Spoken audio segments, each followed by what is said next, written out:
Assalamualaikum warahmatullahi wabarakatuh. Serahayu, rahayu, rahayu, mugia samya rahayu. Salam sejahtera bagi kita semua. Semoga kita semua diberi berkah dan perlindungan oleh Gusti Allah Subhanahu wa Ta'ala, Pangeran Akarya Jagat. Nah, kali ini Mbah Mul mau mewejang dan memberikan pengetahuan tentang peninggalan Sunan Kalijaga ya Nah, sebelumnya tak kasih pengertian siapa itu Kanjeng Sunan Kalijaga, kenapa diagung-agungkan di tanah Jawa. Kanjeng Sunan Kalijaga sendiri adalah salah satu wali murid dari Sunan Bonang. Beliau adalah putra dari Bupati Tuban Wilotikto dan sekaligus dulu pernah menjadi berandal seperti Robin Hood dengan nama Lokojoyo. Makanya dulu ada lakon berandal Lokojoyo.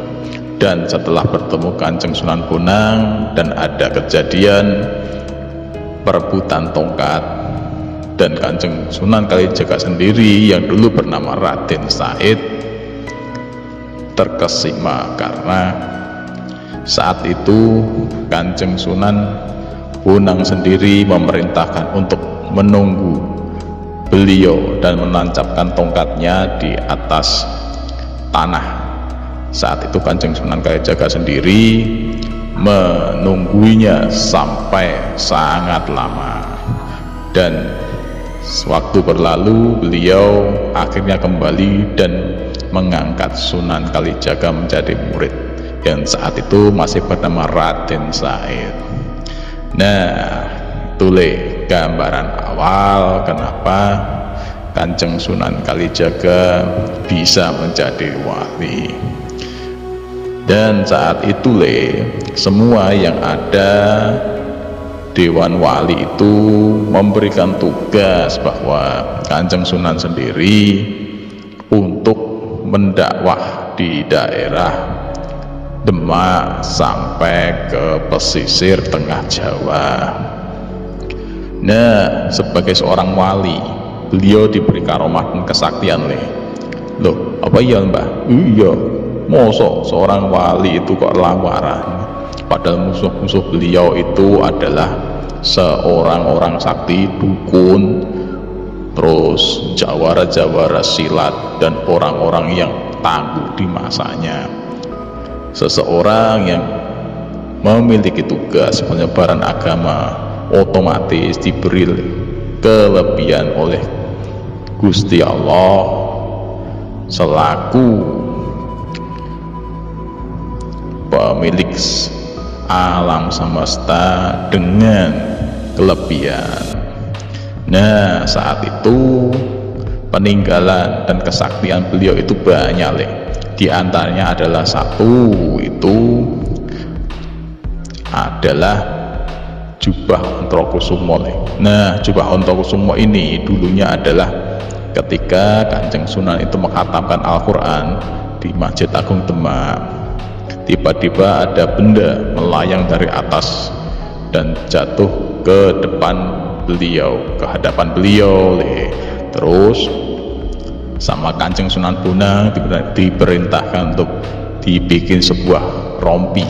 Nah, rompi itu yang terkenal dengan nama rompi Ontrokusumo. Nah, manfaatnya adalah kekebalan. Nah, saat itu banyak yang meminjam, terutama dulu ketika Joko Tingkir atau Sutowijoyo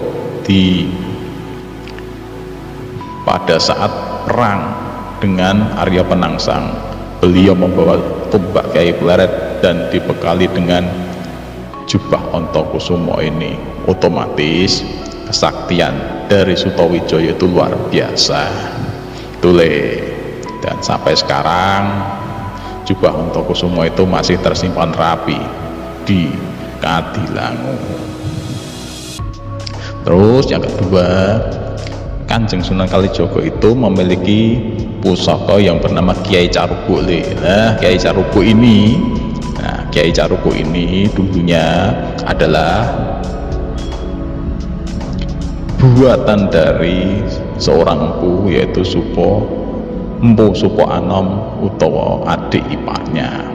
Nah, kenapa? Nah, dulu Kanjeng Sunan Kalijaga itu memberikan batu sebesar klumsu le. Nah, itu adalah batu dari bulan dengan berat luar biasa.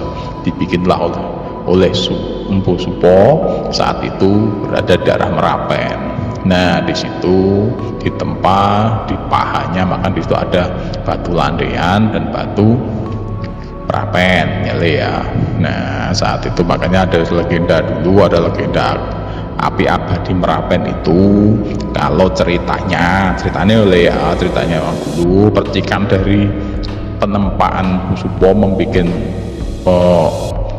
Kiai Carubuk itu, apinya sampai sekarang masih ada. Jadilah yang namanya api abadi Merapen ngono le. Nah, terus peninggalan yang lain yang berkaitan dengan beliau itu ada lagi, yaitu Kiai Sengkelat. Tuh, Kiai Sengkelat tuh ada hubungannya dengan Kanjeng Sunan ya, Pak? Oh iya le, Kanjeng Sunan itu dulu ketika melawan Kiai Condong Campur memerintahkan Empu Supo untuk membuat tandingan dari Kiai Condong Campur itu. Nah, terciptalah Kanjeng Kiai Sengkelat yang dulu ketika Kiai Condong Campur itu sendiri selalu keluar dari Warangka menebar wabah saat itu dan banyak orang meninggal karena sakit. Kiai Sengkelat itu selalu lepas dari Warangka dan menerjang Kiai Condong Campur menjadi dua. Nah, seperti itu. Terus itu beberapa peninggalan dari Kanjeng Sunan Kalijaga yang sampai sekarang masih lestari. Terus kita sebagai generasi yang masih hidup sampai sekarang, paling tidak kita bisa nguri-nguri orang nyembah nanging menjaga agar barang itu tetap lestari. Ngono ya le, sambung sesuk maneh yen ono kesempatan. Wassalamualaikum warahmatullahi wabarakatuh.